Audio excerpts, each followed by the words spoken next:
سورۃ الحدید آیات نمبر 17 سے لے کر 19 تک۔ بے شک صدقہ کرنے والے مرد اور صدقہ کرنے والے عورتیں اعمال کی لحاظ سے مرد اور عورتیں برابر ہیں۔ اب ہمارے یہاں جا کے پہنچے امام صاحب، میں برا ہو جاؤں گا میرے دوستوں، بولے یار کس شکل میں آپ کو دے دیں؟ ارے بس سیکریٹری بلدیہ دستخط نہیں کرتے ہیں، مال کھلا دو مال۔ میرے دوستوں بولیں گے تو بولے گا یار مولوی اپنے ہی بات کر رہا ہے، نعوذ باللہ، میں تمام مساجد کے مولویوں کی بات کر رہا ہوں۔ آپ کو پتہ ہے ہمارے سینیٹ کے اندر یہ بل پاس ہو گئے، جو بھی صحابۃ الاجمعین کے خلاف بات کریں گے، لعن طعن کریں گے، یا ان کے ساتھ بحرمتی یا گستاخی کریں گے، ان کو اسی وقت کی سزا سنا دی۔ کتنی سزا بتا دی بھائی؟ 10 سال قید ہے بمشقت۔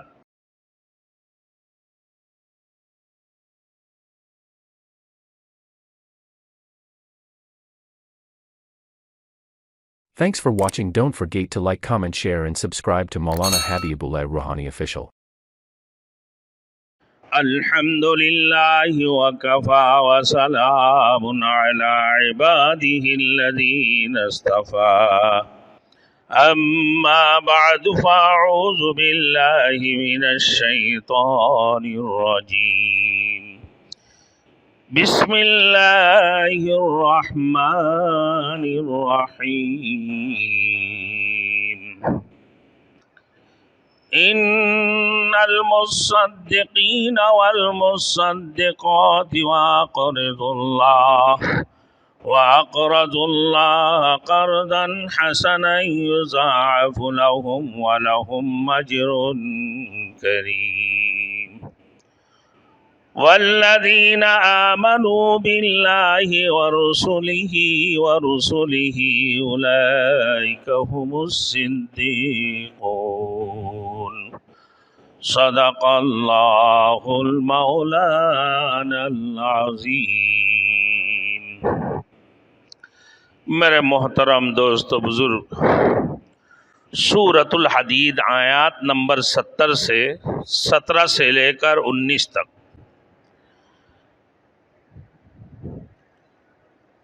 میرے محترم دوستوں، اللہ نے اس سورت کا مرکزی مضمون انفاق فی سبیل اللہ دوسرے انداز میں بیان فرمایا۔ ان المصدقین والمصدقات، بے شک صدقہ کرنے والے مرد اور صدقہ کرنے والے عورتیں اعمال کی لحاظ سے مرد اور عورتیں برابر ہیں۔ اعمال کے اعتبار سے مرد اور عورتیں برابر ہے، جیسا کہ پچھلے نور والی آیات مؤمنین والمؤمنات، مومن مردوں اور مومن عورتوں کا ذکر کیا گیا۔ جس طرح کوئی عبادت مردوں پر فرض ہے، اسی طرح عورتوں کے اوپر بھی فرض ہے۔ اگر مردوں کو مالی خرچ کرنے کا حکم ہے تو عورتوں کو بھی، صاحب مال عورتوں کو بھی عورتوں کے لیے بھی ہی لازم ہے۔ فرمایا بے شک صدقہ کرنے والے مرد اور صدقہ کرنے والی عورتیں وَأَقْرَضُوا اللَّهَ قَرْضًا حَسَنًا، جنہوں نے اللہ کو قرض حسن دیا ہے، انہوں نے نیک نیتی کے ساتھ اللہ کی خوشنودی کے لیے مال صرف کیا، ان کی پیش نظر دین کی اقامت اور قرآن کی پروگرام کی ترویج، نہ کوئی ذاتی مفاد، تو ان کی متعلق فرمایا یضاعف لہم، ان میں کوئی ذاتی مفاد نہیں ہے، صرف اللہ کے لیے کیے ہیں ان لوگوں نے، تو اللہ رب العزت نے فرمایا یضاعف لہم، تو اللہ تعالیٰ ان کو دوگنا ثواب عطا فرمائے گا اللہ کی راستے میں خرچ کرنے پر۔ وَلَهُمْ أَجْرٌ کریم، اور ان کے لیے عزت والا اجر ہوگا۔ شاہ عبد القادر رحمت اللہ علیہ فرماتے ہیں کہ جب یہ مالی اقامت دین کے لیے خرچ ہوگا تو دولتیں تمہارے ہاتھ میں آئیں گے، اور آخرت میں ایک کا بدلہ 10 لازمی ہے، بشرطے کہ نیت خالص ہو۔ اللہ کی راستہ میں ایک خرچ کرو گے تو اس کا بدلہ میں 10 نیکیاں ملیں گے۔ اسی طریقے سے اللہ کے رسول صلی اللہ علیہ وسلم نے آگے بھی فرمایا کہ بھائی اور جو مال جہاد کے لیے خرچ کیا جائے گا تو اس کا بدلہ 7 گنا سے شروع ہوگا، 7 گنا سے شروع ہوگا، 700 گنا تک پہنچ جائیں گے۔